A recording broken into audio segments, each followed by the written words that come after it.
Right. And this particular gentleman began to talk about the Manson arrest in Los Angeles at Topanga Canyon at the Spahn Ranch, where he was in on the arrest of Charlie Manson. And about 3 weeks ago, Gloria, we made a tape here on just the Sharon Tate massacre. You remember that? Right. And it was a landmark case, I think, in news affairs, in Newsbreak, because nobody had publicly stated until that date that the Sharon Tate killings were a political massacre. And I had studied them for 2 years.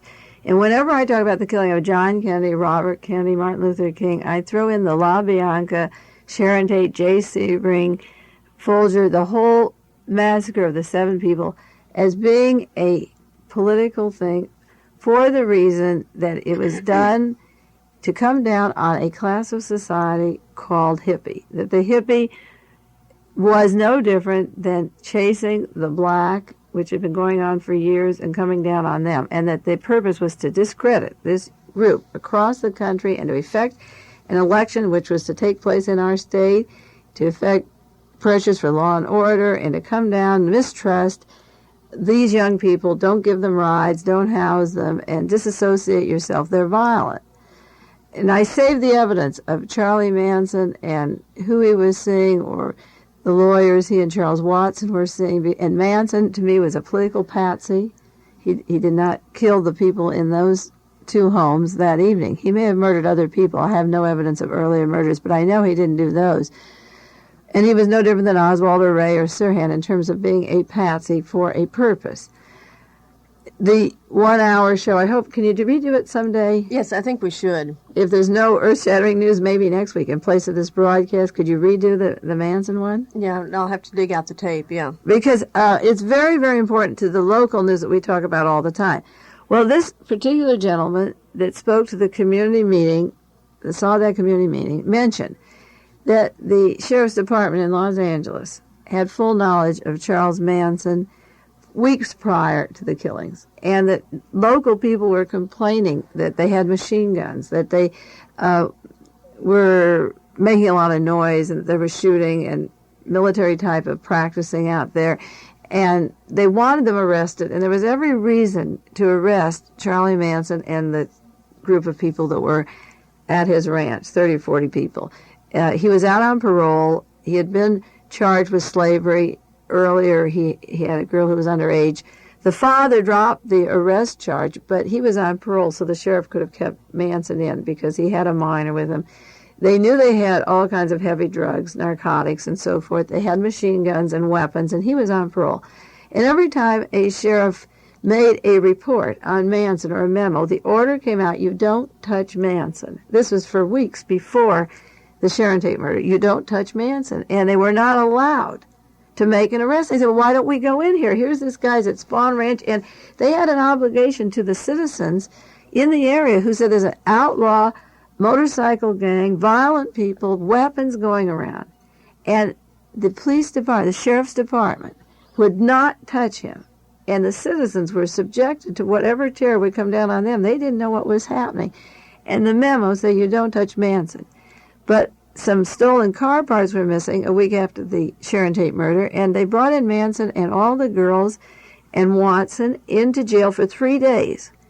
And they let them out. This was after the murder. And they could have had him then on all these other charges, on the narcotics, the slavery, and they took machine guns away in this arrest. It took 2 helicopters. The gentleman gave the account that 1 week after the killings, we made a raid. He said at Spahn Ranch on a Saturday morning. They made a dawn raid. And they hit it with 102 deputies, and all the regular deputies were out except a very few. And they had 2 helicopters, 30 radio cars, everything they could muster. They came up with 13 weapons, 2 of which were automatic, handguns, machine guns, and so forth. But they let Charlie go, and he went out to the Barker Ranch and disappeared because the people in the neighborhood were having a fuss, and he went out. And he said just the logistics of moving 30 or 40 people out to the Barker Ranch, where they had all their facilities and they were taken care of. And they were not picked up by the Los Angeles Police Department at all. It was, again, on stealing a car part or something. Now, what am I trying to say? I'm trying to say that the legal departments in the city of Los Angeles, California, were waiting for Charlie Manson to kill. Now, the particular man who worked in the department said he thought that they had foreknowledge of their intelligence gathering. They had intelligence report all the time, every day, coming on Charlie Manson. He was to kill black people, Black Panthers. And then the LA Police Department would look clean because they'd find the killer and the Panthers be wiped out. So the law enforcement people do not protect blacks, if this was what it was to be. Now, this particular man was completely stupefied because he only knew what was happening, how you would arrest a man and they let him go, or how they wanted to arrest him and they wouldn't let him. And I said that because I followed the overthrow of Greece and the way they came down on the hippies and in 1967, and then Kaiser putting out his report on hippies done by non-hippies in this area and saying they were violent, that I was waiting for something to come down on that class of people. And that what I knew was that Manson was allowed to happen. He was allowed to happen. So my research into political assassinations goes very deep, and it covers many years. And it continues every day. And then when you go to a meeting, not expecting to hear anything like this, but to hear problems about your local area and solve that, and a man comes and says, "You won't believe this story," it just really blew my mind. And of course, the police officials right away were going to put this man down. This isn't true. It doesn't happen. I said, "Now wait a minute. I've done this research." And out of the woods came this person he didn't even know existed. He didn't know anyone in the United States was doing any research into the Sharon Tate murders as being a political thing. And then he disclosed that the Special Enforcement Bureau of the Sheriff's Department, the same group, the political branch of that group, was the one that went up to Santa Barbara to help with Isla Vista, that clubbed the kids, that did the real hurting, that made the scene, that made the headlines, the agent provocateurs, the smell of the students, the radicals, the blood.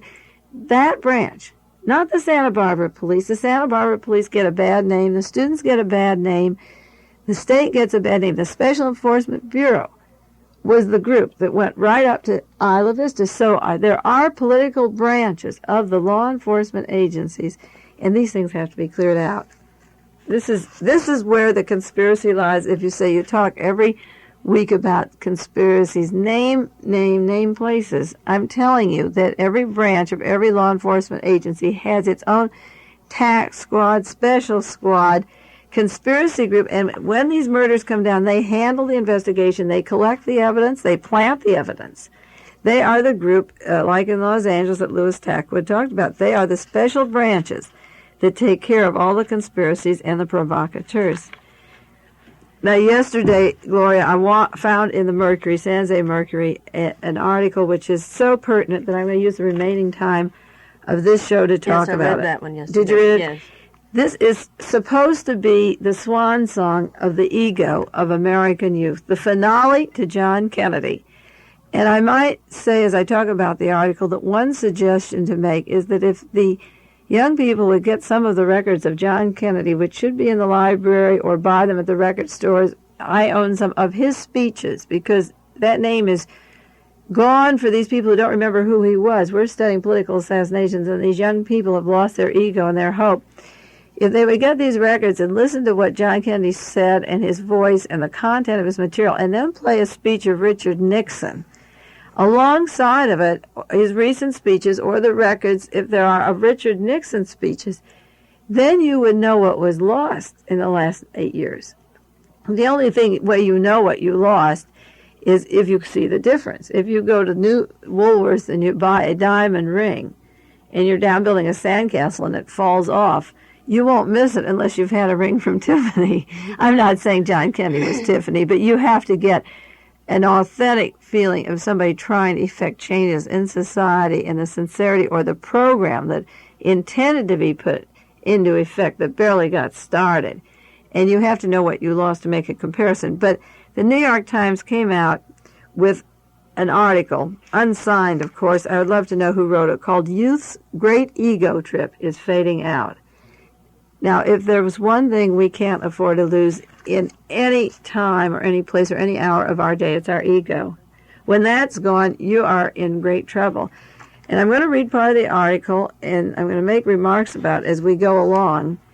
And I want to explain what they're trying to say. The gist of the article is that the hopes of the kids in the 60s and the excitement is over. Who are your heroes? Who do you admire? There aren't any. You can't find individuals with heroes anymore. The youth revolution has turned sour. They're disinterested in Vietnam. They're disinterested in the draft lottery. Students are relaxing. Their sorrows are deep. And we'll take some of the sentences of this article. The conclusion was that they have survived a lot of crises like war and assassinations and riots and demonstrations. And now they're settling down for individual interests and pleasures, and the spread of marijuana is helping them settle down. And you have lost your ego. You have your marijuana. Take it easy, kids. The fight is over. This is like the burial of the hippie at Haight-Ashbury. They buried it too soon because it isn't over. The hippie's alive, and so are the youth. And like Tinkerbell was alive in Peter Pan, we're just going to have to do a lot of clapping to keep it going. They're trying to bury you, but don't let them, please. Talking about marijuana, Louis Tackwood in Los Angeles, the policeman for 10 years who turned informer, mentioned that he charged the Los Angeles Police Department had allowed narcotics to be sold in black and Chicano communities to create a dependency on the drug and to undercut political movement. And I know that your campuses here are filled with drugs. MPC is filled with opium right now and cocaine and heavy drugs. Not so much the psychedelic things to turn you away from anything that is happening. The students out there in Carmel got excited about the artichoke farm and saving the Adela farm. This is another local thing where they generate enthusiasm. The high school people work very hard on that. But I think the college people and above are walking artichokes. I think we should turn on to those people and say, you have been turned into an artichoke. Their heads are gone. And most of them are spaced out on drugs, and the campuses all over the country are completely freaked out on drugs, and the evidence is coming in that the agencies are supplying it. And this can be documented, and I know the CIA is bringing drugs and opium in from Asia, and Iran is growing it again, our great ally Iran and Turkey. And I think there's a positive intention to flood the campuses. There's no arrest being made, and they're going to flood the campuses. You can get opium at MPC today if you want it and not be arrested. It's available to anybody who wants it. I understand that that campus is almost as heavily drugged as any campus in the United States. The student was over who helps me do filing my articles. I met through the station, and she went to Antioch and a year and a half, and she said she dropped out of there because it was so heavily doped. You couldn't relate the students to anything that was going on. And she asked, the man who ran the university, why is this happening? And every university is losing its fight and fire because there is an intention to dope these students and make them very quiet. Now, this article in the New York Times says, in quotes, the great youth trip, that heady, sometimes breathtaking, frightening roller coaster ride that went through the late years of the 60s and plunged headlong into this decade is almost slowing down and may be almost over. 2 or 3 years ago, the administration of Stanford University called in a group of students and said, who are your heroes? Who do you really admire? End quote. This is interesting because whenever I talk to people, any people, I say, who are your heroes? Who do you admire? And people today don't have heroes. And I may take time out from the article, suggest a few heroes. The police informer, Louis Tackwood, I think he should be a hero. The one in Los Angeles who for 10 years helped commit crimes and plant false evidence on people and help do very bad not information on Berkeley City Council. It was none of the business of the Los Angeles Police Department.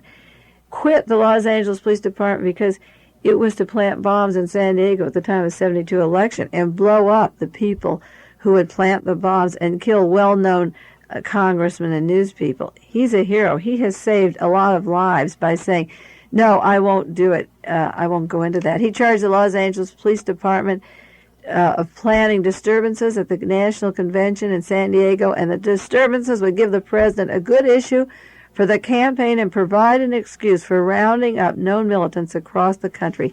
He resigned after 10 years and risked his life and is in hiding. He should be a hero. If you want to know who your heroes are and you think life is hopeless, you young people, read your San Francisco Chronicle this week. A young sheriff named Richard Hungisto was just elected last Tuesday, and he's going to collect information on the police department. He says the San Francisco Police Department kills too many people. They have guns on their hips, and they use their deadly force, and they have a bad habit of letting their men shoot their people. Mr. Hungisto said this week that he's going to make improvements to save the taxpayers' money in the criminal justice department, and he's going to listen to complaints against other departments, including the police. And he said, I will have a staff with a lot of experience with law enforcement, and they will provide information on police, on the work of the law. And when we see problems, we are going to be obliged to inform the public. This is a young man who ran for election and beat all the other people running, who offered 1/3 of his salary to put back to the poor part of town if he won, to listen to their problems. What Mr. Hungista said, the judges don't like the ideas that I'm going to say, and that's too bad. I'm not going to sit by idly while the taxpayers' money is being wasted on unused courtrooms. It's time to fill those courtrooms. He said, I'm going to work to ease the mutual feeling of hostility and fear and tension that exists between the jailers and the inmates. And I'm going to do away with acts of excessive force by inmates or deputies. It will not be tolerated. And he will bring the jails up to minimum standards of sanitation and health and diet. And we're going to begin treating people with dignity and cut down recidivism. Now, Sheriff-elect Richard Hungisto is not out on opium or hash or any other thing. He has listed the problems in his society. He has recruited people behind him who believe in him. He ran for office and he won. Now, there aren't many sheriffs like that in the United States, but they could be in every city in 2 years, every election, if the young people would not believe what the New York Times is telling you or the local newspaper, that your heroes are gone. Your heroes are walking the streets. Another hero this week is Lieutenant Colonel Anthony Hebert. He was accused of telling his superiors about atrocities in Vietnam. The Army has been hassling him since he got home. And this is what Mr. Hebert said. Herbert. The Army has dropped charges against Mr. Herbert, who is America's most decorated soldier in Korea. Mr. Herbert said the following, quote, on the field of battle, as an enlisted man, as an officer, I have served to the best of my ability. And in that service I have been shot 5 times and bayoneted 3 times, and none of which was as painful for me as the decision I announced.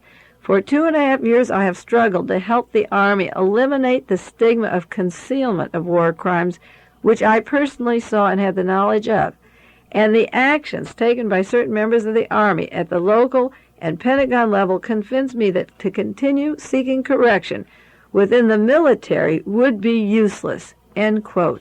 He is our most decorated hero of Korea. He has served in Vietnam. He cannot work within the system.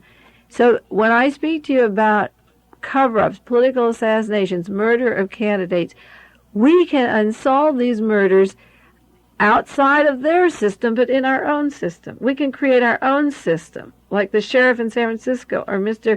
Herbert or other. He'll be Mr. Herbert. He won't be Lieutenant Colonel. There is a generative force of people to want to live and do good, and I want to rally the people, Gloria, to see that there are heroes today. Don't believe your heroes. Ellsberg is another hero. Ellsberg is right. I was going to read a quotation, June 25th, 1971, when Ellsberg spoke about why he released the Pentagon Papers.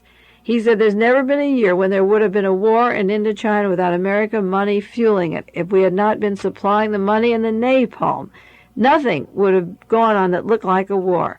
Americans bear major responsibility. As I read this history of every death in Indochina in the last 25 years, and that's 1 to 2 million people. Ellsberg was asked in reading the history if he found any heroes among his protagonists. In quotes, I think of the man named Bernard who put down his rifle on the ground at the risk of his life and refused orders to fire at civilians at My Lai. He's a hero, but it's hard to find men who've lived up to their responsibilities of their office in terms not only what they did, but what they could have done and what they should have done, given their feelings.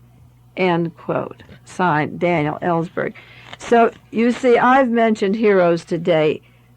Louis Tackwood in Los Angeles, saving lives. He's done wrong. He's seen the light.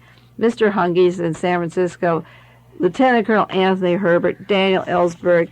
Don't be put down that there are not heroes. I nominate Mae Brussell also. Thank you, Gloria. I'm in the fire line. I'm in the battle. It has to be done, and it's something you do because you feel it's important. And there's unsung heroes. There's a silent majority that Nixon talks about. I think the silent majority are the decent people who will rally behind what's really happening and bring out the basic goodness. I never accept the doctrine of original sin. My church-going listeners may object to my saying this. This isn't a religious program. There's original goodness, and it's in the news every week. I bring you things of gloom. I'm bringing you the heroes because I resent this article. If I don't have time to read the whole article, I will begin with the fact that they put you down. You have no heroes. I'm reading you 5 heroes in this week's news since we met last week. The last one I want to talk is a suit by the Civil Liberties Union that a landmark case on the computer's invasion of privacy where 2 women who work in the State Department of Social Welfare refused to disclose confidential information about welfare recipients to be included into a computer data bank. It's a landmark case. These 2 women, their names aren't in the paper. Oh, yes, they are. Josephine Belmont and Glenda Pawsey, 2 women back east, refused to pass over information for a data bank, and the Civil Liberties Union is taking care of it. It's in Pennsylvania. The Civil Liberties Union that takes its time and energy with no money to fight a cause, to defend these women. They keep their job. They were working for welfare people, and they refused to turn over this information that it's an invasion of privacy, and they are winning this case. Those are your heroines, Josephine Belmont and Glenda Pawsey. They say it's none of your business to put it into a data bank. That is a hero. Another hero is the Supreme Court this week that upheld the right of inmates in the jails to have their own law books. The court ruled in Washington that prison officials may not limit inmates' access to law books. That happened this week.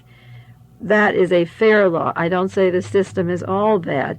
Now get the law books to the inmates. Donate some of your money. You may have jailhouse lawyers, and they have the right to know what the law books say. In California, it was a very important case because we were trying to keep these prisoners from having law books.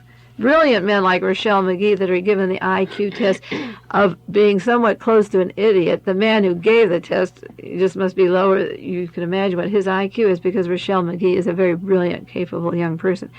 But this is a landmark case. Again, they may defend themselves, and convicts can read their law books just as good as any lawyer who went to law school. They have the same intellect and the same capacity to understand a law book as a person in the law profession, and they have the right to read that law book.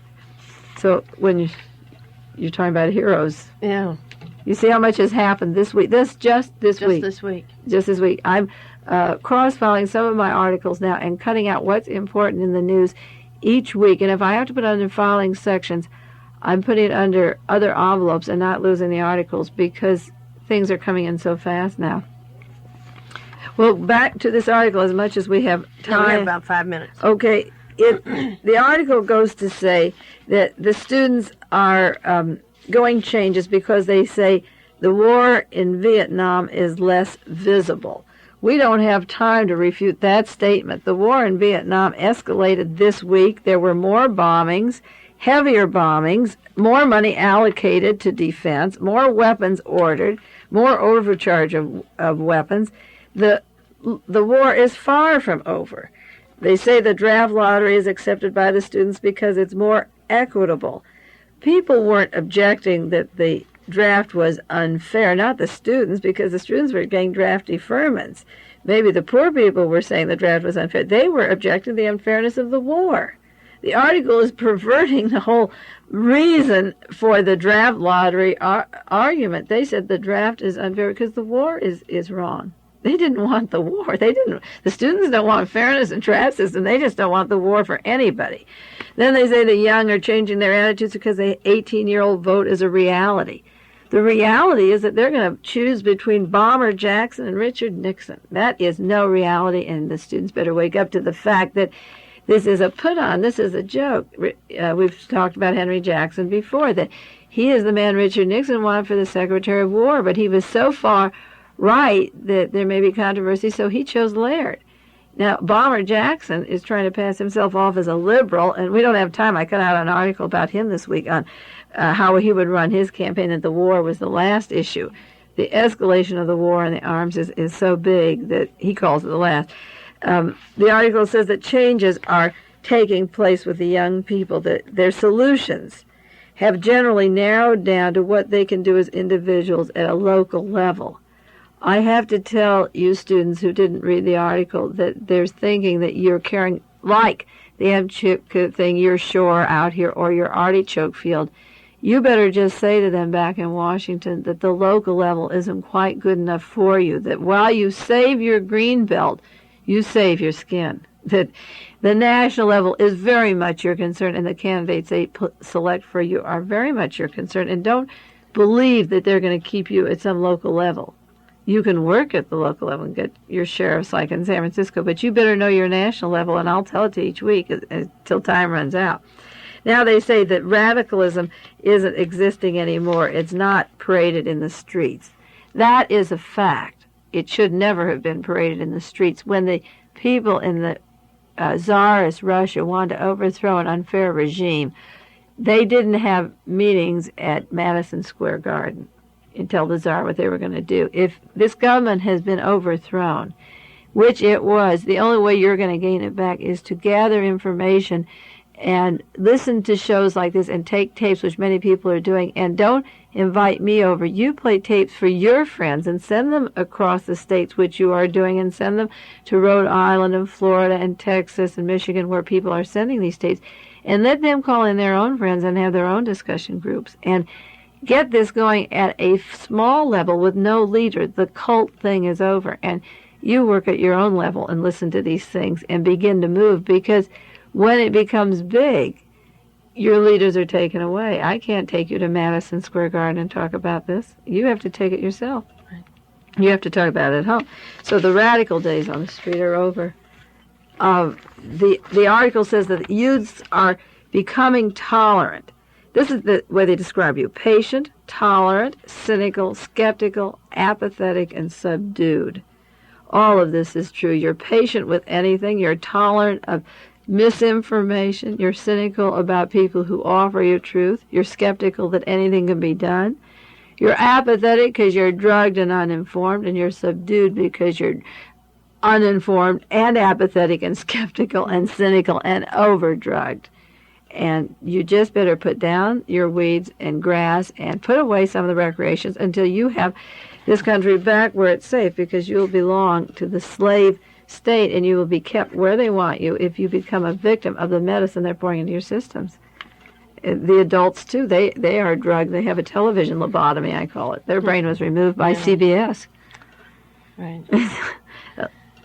Did you have something to say? No, I think we've got to wrap it up, though, really quick. Okay. I think that the San Jose Mercury, November the 8th, 1971, if you copy that article on youth's great ego trip fading and outline it and analyze what they're saying, you may rally to see how hard they are trying to put down what's left of any young spirit today. And then you'll see how America's put down, too, and how America has to come back alive. Thank you, Mae.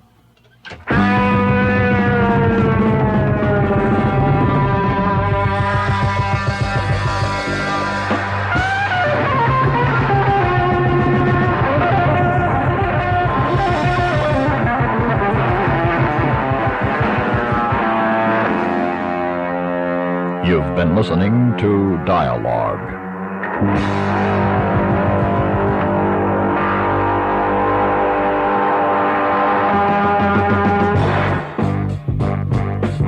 Dialogue is a presentation of the Public Affairs and Special Events Department of KLRB News.